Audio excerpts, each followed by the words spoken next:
So I think I already gave y'all part one of the video, you know, and now we're gonna shoot part 2 of it right here, right now, live and direct.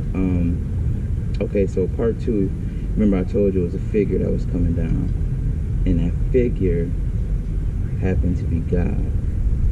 So now God comes down, boom. You see him before us, and we're like at least 3 or 4 or 5 football fields away from him, but you can still see him clear.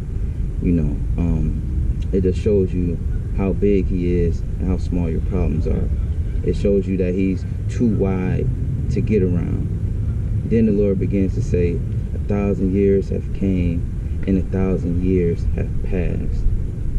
During that time, he looks at us and he says, now it begins. So he looks at death and he says, death, time is done.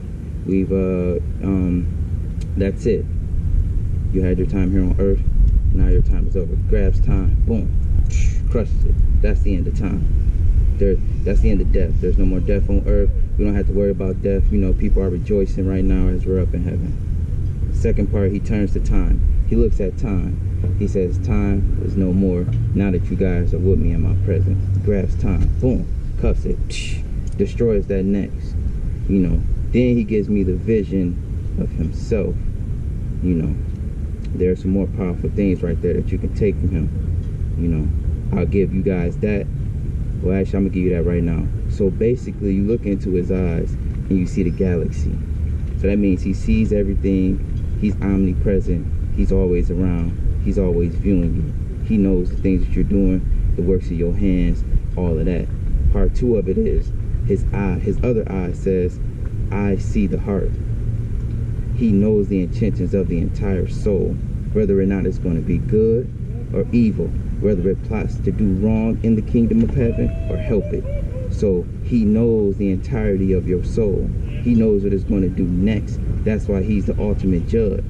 Could you imagine looking in somebody's eyes right now and knowing what they're going to do next, perceive their thoughts, and know everything that their soul is thinking? You know, the Bible verse says, they looked in your eyes while smiling, but in the back of their hearts, you know, in their hearts, they held evil against you without even knowing you, because you're different. That's that. Now, on this next dream that I give y'all, the next piece of that, I'm going to show you the 2 lines and why it's so important right now to reach, to teach, to preach to your youngins before it's too late.